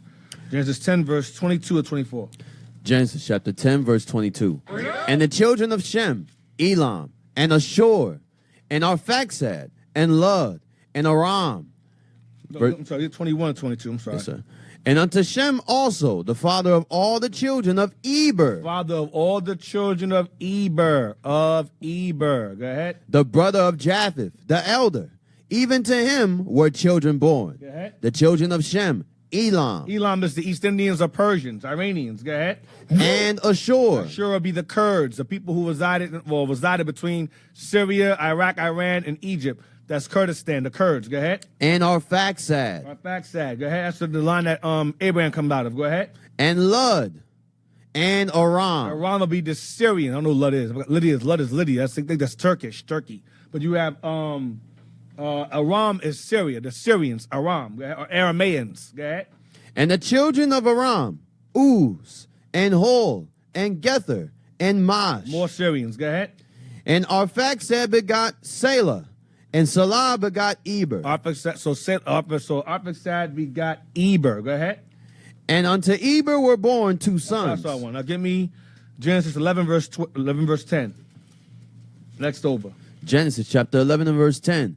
These are the generations of Shem. Shem was 100 years old and begot Arphaxad 2 years after the flood. Yeah. And Shem lived after he begot Arphaxad 500 years and begot sons and daughters. And Arphaxad lived 35 years and begot Selah. And Arphaxad lived after he begot Selah 403 years and begot sons and daughters. And Selah lived 30 years and begot Eber. We got who? Eber. So Eber came out of Arphaxad. Okay, this goes back to Shem. Now, get me Genesis 14:13. Genesis. This is Abraham's family line. 14:13. Genesis chapter 14, verse 13. And there came one that had escaped and told Abram the Hebrew. Abram the what? The Hebrew. Abram the child of Eber. Abram the Eber, or the Hebrew. Abram the Hebrew. Go ahead. For he dwelt in the plain of Manre, the Amorite, brother of Eshcol, the brother of Aner. And these were confederate with Abram. So Abram was called Abram the Hebrew. Give me Genesis 39, verse 10. Genesis 39, verse 10. The book of Genesis, chapter 39 and verse 10. And it came to pass, as she spake to Joseph day by day, that he hearkened not unto her, to lie by her, or to be with her. And it came to pass about this time that Joseph went into the house to do his business. Joseph is in captivity, and Joseph's his boss's wife tried to sleep with him, and he was like, "Nah, I'm good. I'll pass." And she kept coming on to him. Go ahead. And there was none of the men of the house there within. And she caught him by his garment, saying, lie with me. And he left his garment in her hand and fled and got him out. He ran. He ran from her because you obviously go ahead. And it came to pass, when she saw that he had left his garment in her hand and was fled forth, that she called unto the men of her house and spake unto them, saying, see, he hath brought in an Hebrew unto us to mock us. He came in unto me to lie with me, and I cried with a loud voice. He called Joseph a Hebrew. He called Joseph a Hebrew. Now get me Genesis 40, verse 13. Genesis chapter 40 and verse 13. We're going to read the verse 15. Yet within 3 days shall Pharaoh lift up thine head and restore thee into thy place, and thou shalt deliver Pharaoh's cup into his hand, after the former manner when thou wast his butler. But think on me when it shall be well with thee, and shew kindness, I pray thee, unto me, and make mention of me unto Pharaoh, and bring me out of this house. For indeed I was stolen away out of the land of the Hebrews. Out of where? Out of the land of the Hebrews. Ebo land. Now, and the Hebrews were going into Canaan. But then eventually, when many of us fled into parts of Africa, we called it Ebo land, or land of the Hebrews. Land of the Hebrews. Canaan. All right? Read on. And here also. Yes, sir. And here also have I done nothing that they should put me into the dungeon. So Joseph called this home the land of the Hebrews. The land of the Hebrews. Give me Exodus 2 and 6. So when we fled further into Africa, away from the Romans and the Arabs, we called that landmass Ebo land, or land of the Hebrews, our second home. The book of Exodus, chapter 2 and verse 6. And when she had opened it up, she saw the child, and behold, the babe wept. And she had compassion on him and said, this is one of the Hebrews' children. This is one of the Hebrews' children. She called them Hebrew again. Get verse 13. Verse 13. And when he went out the second day, behold, 2 men of the Hebrews strove together. And he said unto him that did the wrong, wherefore smitest thou thy fellow? So Moses' brothers, his people, were fighting each other and said, wherefore, smitest thou? Yes. Why are you fighting your brother for? Hebrews strove together. Hebrews. Get chapter 3, verse 18. Exodus 3 and verse 18. And they shall hearken to thy voice. Oh, that's some good stuff right there, too. Hold on to that also. 3 verse 18. And they shall hearken to thy voice, and thou shalt come, thou and the elders of Israel, unto the king of Egypt, and ye shall say unto him, the Lord God of the Hebrews. The Lord God of the Hebrews. Go ahead. Have met with us. And now let us go, we beseech thee, 3 days' journey into the wilderness, that we may sacrifice to the Lord our God. So Hebrews are called Hebrews over and over and over again. Give 1 Samuel 4 and 6. Because we descended from Eber.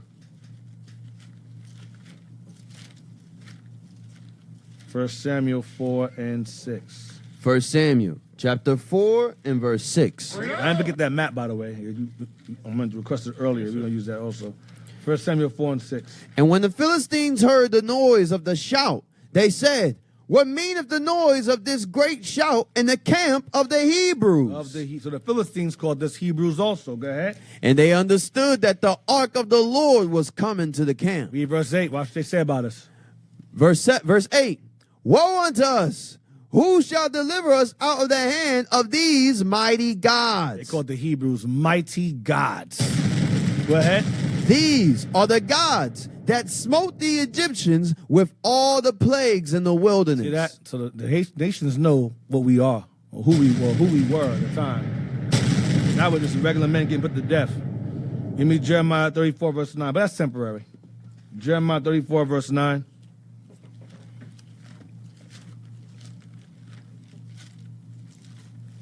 Jeremiah chapter 34 and verse 9. That every man should let his manservant and every man his maidservant, being an Hebrew or a Hebrewess. Or Hebrewess. A Hebrew or Hebrewess. That's your wife. That's women. Our sisters are Hebrewesses. Go ahead. Go free, that none should serve himself of them, to wit, of a Jew his brother. So Jew, Hebrew are synonymous. Synonymous. Give me Judith 10 and 12. Judith 10. Go ahead. You want to say something about it? No, I was just going to say, this how you show what Paul is talking about in the New Testament. bond or free. It's Yep. talking about Hebrew or Hebrewists. Right, exactly. Get Judith 10 and 12.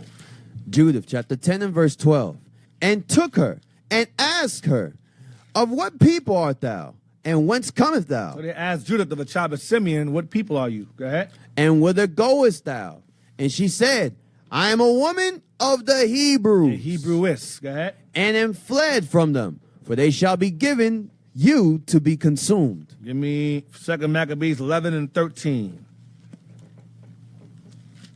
2 Maccabees 11, 13. 2 Maccabees chapter 11 and verse 13. Who, as he was a man of understanding, casting with himself what loss he had had, and considering that the Hebrews could not be overcome because the Almighty God helped them, he sent unto them. The Hebrews could not be overcome. So we were called Hebrews. I took you guys from Abraham all the way down to Greek captivity. Babylon, Syria, we were always referred to as Hebrews. All right? Give me 2 Corinthians 11:22. 2 Corinthians 11:22.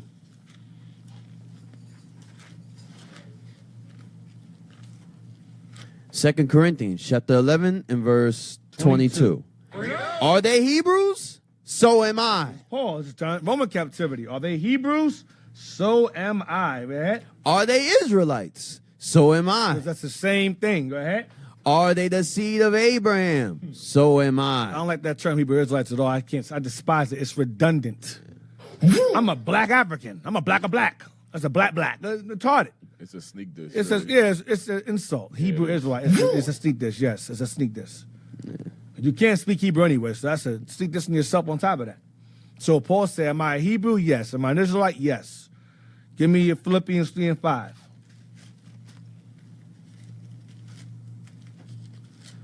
Philippians chapter 3 and verse 5. Circumcised the 8th day of the stock of Israel, of the tribe of Benjamin, and Hebrew of the Hebrews. Stock of Israel, a Benjamite. A Hebrew of the Hebrews. Go ahead. As touching the law, of Pharisee. Raised by a Pharisee. So from Abraham all the way down to Rome until now, we are referred to as either Hebrews or we are Israelites. Paul never referred to himself as a Hebrew Israelite. If you say I'm a Hebrew or an Israelite, it's interchangeable terms. All right.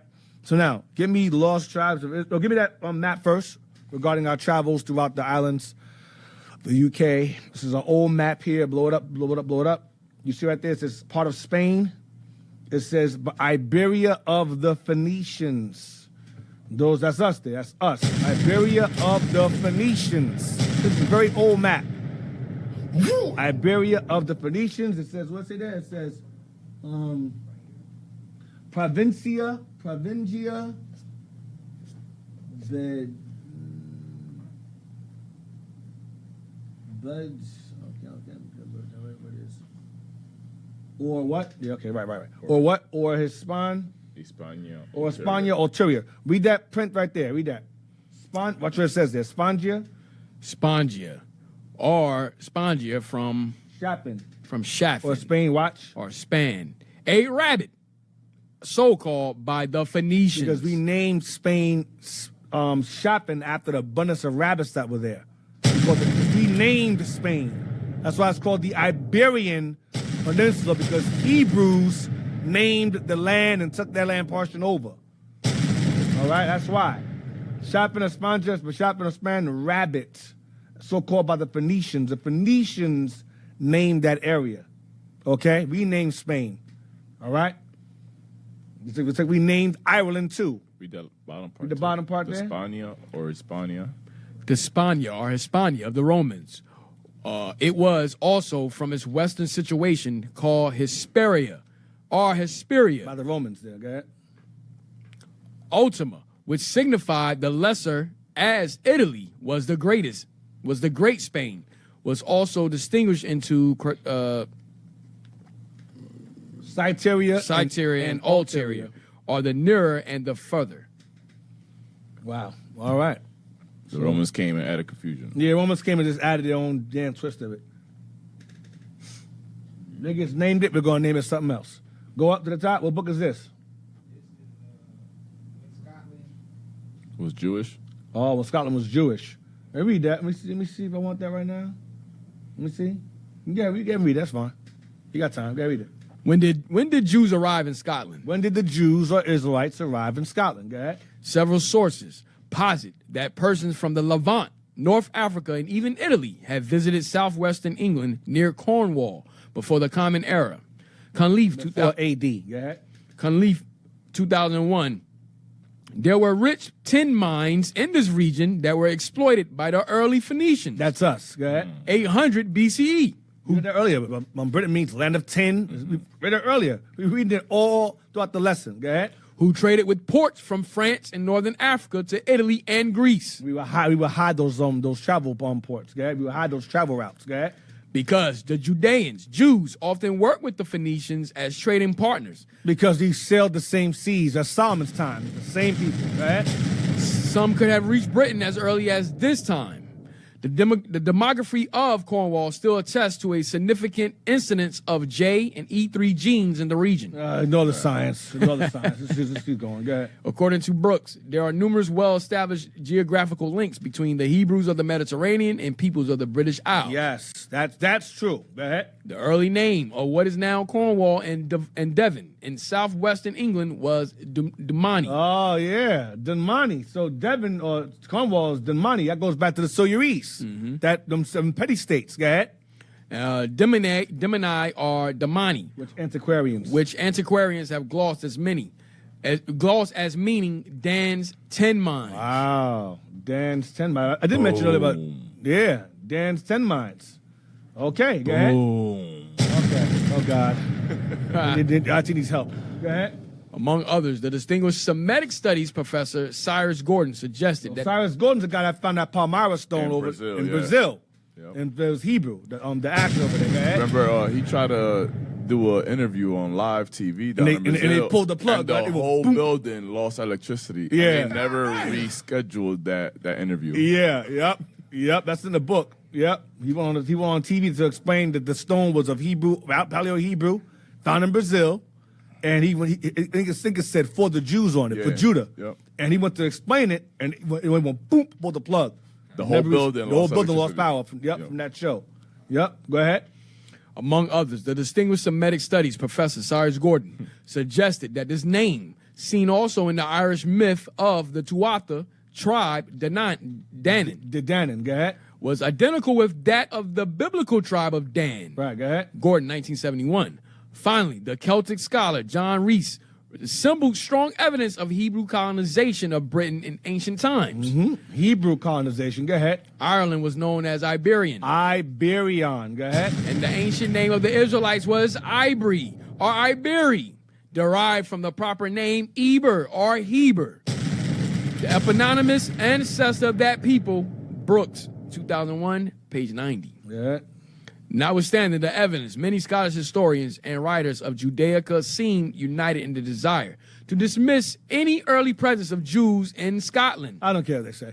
We was there first. So basically, this is where they say British Israelism comes from. But you have many ancient scholars that were around before this that say the same exact thing. That said the exact same thing we've been saying throughout these last few weeks, throughout these lessons. All right, this is some good stuff right here too. This is good too. Mackenzie. We gotta see that for us. Yeah.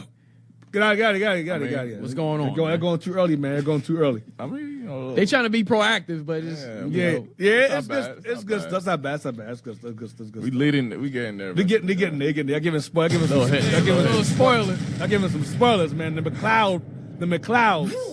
Y'all watch Highlander, man. You know what I'm talking about. The Highlander and all that. That's us too. Anyway, where we at? Olaf the Black. Yeah, Olaf. Give me Lost Tribes of Israel by Tudor Parfit. I want page 42 and 43.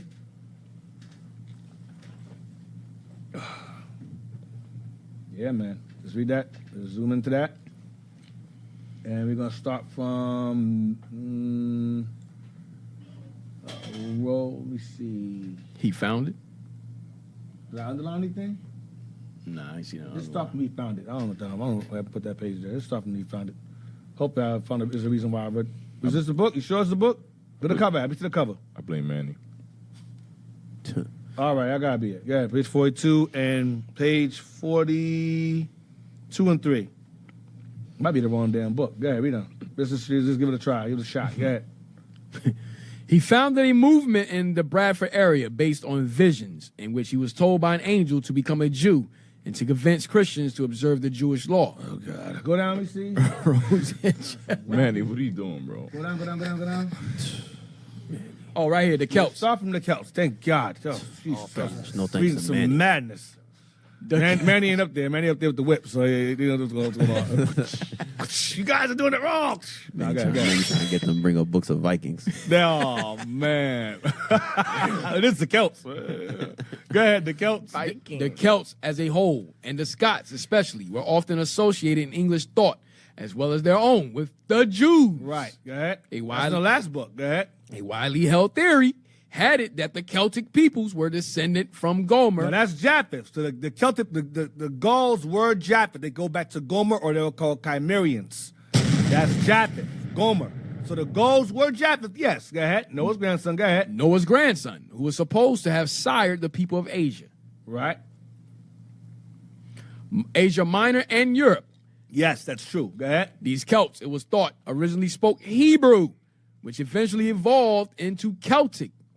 The religious mores of the Celts were mediated by the Druids, who had gained their insights and wisdom from Hebrew patriarchs. Now, that's how we know that those different Celts, those different groups, Jake came in later on and mingled with those Celts. Go ahead. Another theory had it that the British nation... Wait, so the Druids came with wisdom from Hebrew patriarchs. Remember earlier, but the high priest said earlier, the Druids. Go ahead. Another theory had it that the British nation was descended, at least in part, from the Hebrew-speaking Phoenicians. Yes, go ahead. Who had come to trade for tin in Cornwall, and who maintained colonies replete with their original culture in central and western Britain. Yes, go ahead. The Celts were seen as being connected to the sacred history of the Jews, and it was this that accounted for their special talents and for the peculiarly imaginative genius of their languages. Mm-hmm. Celts in the late 18th century are viewed in opposition to Germans on the one hand and to classical tradition on the other. Come on. The famous Ossian poems published by their clergyman, author James McPherson, between 1760 and 1763, and presented as discovered fragments of a 3rd century bard. The bard, a scribe or recorder, go ahead. A Scottish son of Finn. They were compared with the works of Homer at the time and influenced such diverse geniuses as Goethe, Napoleon, and Blake, were in fact infused with the Hebraic spirit. Hebraic spirit, go ahead. Its Druid bard wisdom. Inculcated by Hebrew patriarchs is nobler than classical wisdom. Its putative, inspired imaginative language stems from Hebrew and the God of the Hebrews, who is McPherson's God as well. Mm-hmm. Its culture, in part, is the product of a people policed by commerce. Travel, go ahead. The connection of Jews to the religion of the Druids was further explored by Godfrey Higgins. And the Celtic Druids are an attempt to show that the Druids were the priests of Oriental colonies who immigrated from India. That's still northern. Go ahead. Yeah. And were the introducers of the first Arcadian system of letters. And the builders of Stonehenge. They were the what? Builders of Stonehenge. I thought aliens put those stones there. Aliens did it. You know, when Negroes do something, there's always aliens. Go ahead. Are of Karnak and of other Cyclopean works in Asia and Europe. London, 1827. And since then by many more. Ireland already had a history identification with Jews. Because of Ibernicum. Go ahead. In the history of Ireland, Geoffrey Keating, 1570, 1644, recounted how Milesius. But the earlier Milesius, go ahead. That's in the old book we read earlier about that name is mentioned. Milesius, go ahead. The founder of the Irish race, son of Briogan, traced the descent through a genealogy that included 22 Celtic names and 13 Hebrew ones, going back to Japheth and Adam. Mm-hmm. According to him, the Irish were a tribe of Israel that had reached Scythia, where their king, Phineas Farsiate, had founded a great academy. You're seeing Japheth because Japheth was already there. We intermingled with them. That's why the name is there. Japheth was already there. But we took over, as we always do. Go ahead. Had founded a great academy for the study of the languages of the world. From Scythia, the tribe had crossed Europe into Spain. That's Northern Kingdom. Go ahead. And from there had gone on to Ireland.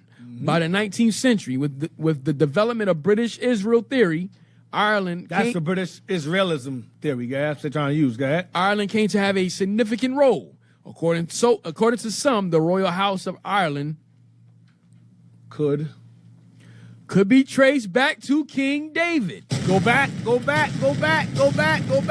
Oh yeah, this is getting there. According to some what? According to some, the royal house of Ireland could what? Could be traced back to King David. Yes. One British writer opined, there is evidence that the tribe of Dan fled by the sea from their captors and colonized Ulster in Ireland and Denmark. I keep hearing all the time, Dan is Denmark. It's possible. I'm not going to put it past it. Who knows? Go ahead. The theories connecting Gaelic with Hebrew. Go ahead. And the Celts with the Jews were parodied by James Joyce and Ulysses. The presence of guttural sounds, diacritic aspirations, empathetic and servile letters in both languages, their antiquity both having been taught on the plain of Shinar 242 years. That's Hebrew. 242 Shinar is Iraq. You're Chaldees. Shinar, Iraq. Go ahead. After the deluge. After the flood. In the seminary instituted by Phineas Forcier, descendant of Noah, progenitor of Israel, and ascendant of Hebrew and Hermon, progenitors of Ireland. Hebrews. Go ahead. Elsewhere in this discourse, rebellious Ireland is seen as the offspring of Ephraim. Wow. Rebellious. Go ahead. Who rebelled against Moses. Even the Irish reputation for hard drinking is connected with this distinguished lineage. Damn. Do you not see a fitness in this sad reminiscence of the old sin of Ephraim? You read Hosea, Ephraim is known for drinking heavily and being idolatry. When you remark that drunkenness is the besetting sin of our nation. In a more metaphorical sense, Ireland was often taken for Israel. The Irish saw themselves as the children of Israel enslaved by England's Egypt. And Ulysses... That goes back to like William Wallace and King Longshanks, Edward IV Longshanks. Britain was oppressing the Irish. That was Jake oppressing Jake. In Ulysses, this largely rhetorical device is mentioned frequently. Ireland as land of bondage, or Ireland's revolt against the English presented as the revolt of the young Moses against Pharaoh. Yeah, William Wallace versus King Edward Longshanks. As far as Ulysses is concerned, Joyce described it as an epic of two races, Israelite Irish, and called it elsewhere the farce epistle to the Hebrews. A metaphorical identification with the Jews had been a key feature of the Puritan enterprise in England from the 17th century on. The more extreme English Puritans of that time believed... Go down. That's all I want. So I wanted all of that part right there. So now, get me... Lack of time. We have 5 minutes. Get me real quick. Let me see. I'm going to go somewhere else real fast. We have to stop there. We got Who Are the Welsh next. We got to chill out. I'm going to chill. So I'm going to chill out because we got too much to go. All right, so we getting there. We're slowly getting to King James. Zojah, Ephraim's over there. Judah was there. We mentioned the Druids having a Hebrew priest background. I'm going to show you that also. All right, so we're getting there. Lord's will be getting there. We are getting into the history of our people ruling in these areas, ruling in these lands. Hope you guys enjoyed the lesson. Sure, right there, we gotta go to Who Are the Welsh. That's next. That goes back to Wales. If you are from Wales, then you're the Welsh or the Danes. It goes into all of that. We'll get into all of that next. That might take us into Lord's will. That may take us into my man. What's his name? Thorfinn. Maybe. Johnsburg. Yeah, Johnsburg. Yeah, the Vikings. Manny, be happy, Manny. Be Manny. Love the Johnsburg. We'll get into that next. For Lordsville, Manny gonna read on that day. Manny gonna read the best ever. He's gonna be the best reader ever. He might best amount since this chair. I got it from here, Dig. I got it. Move. I got it from here. I'm gonna teach about the Vikings. Yeah, man. But all praise to the Lord. Hope you guys enjoyed the lesson. Hope I was able to answer your questions the best I could. Lordsville, next week we're gonna go into who are the Welsh or who were the Welsh. The Welsh is white folks now. We got the Blitz. Oh, next week. Yeah. See, I might see y'all the week after next then. See, I got to be patient and wait. But Lord's will we get back, man. I got some stuff for y'all, man. We're going to go into King Arthur again. Lord's will, next time I come back, we're going to be jumping into King Arthur once again. We touched on Caradicus, the king of the Silures, fighting with Claudius. Caradicus is the ancestor of Chief, I rather say Chief, he's not the king, but Chief Arthur of the Silures. So stay tuned for that. Hope you guys enjoyed the lesson. We're going to fall back. I'm excited. I want to go more, but lack of time, we got things to do. So, Lord's will, see y'all in 2 weeks, all right? Shalom, Most High Christ bless. I'll be down with the announcement. Hey, Israel, let's give a hand for the leadership. Fire class. Yeah. Hey, Israel, you don't want to miss these next few classes, all right? There's going to be some great information coming out. So, subscribe to Our Hidden History Radio on YouTube. Hit the notification button so you know when we go live. Also, subscribe to our Philly channels, IUIC Philadelphia and IUIC Philadelphia. Can y'all go back? Dang. IUIC Philadelphia and IUIC Philadelphia in the classroom to get the latest content from the deacon, captain, and officers of IUIC Philly. You can donate to Our Hidden History on PayPal too, IUIC.Philadelphia@IsraelUnite.org. In the comment section, put OHH. Also, donate to the Booster Club so we can continue to spread this gospel to the four corners of the earth. You can donate on PayPal too, IUIC.fundraising@IsraelUnite.org. Last but not least, subscribe to IUIC TV to get exclusive content from the leadership of IUIC. Next. All right, missing persons, we have Jenna Scott. Jenna is 13 years old, African-American, hair color brown, eye color, I did it again, hair color black, eye color brown. Height 4'10", 145 pounds. Jenna was last seen on May 28th. She was last seen wearing a green school shirt, tan uniform skirt, white socks, and black sneakers. So if you do know of her whereabouts, let the local authorities know. Land fund.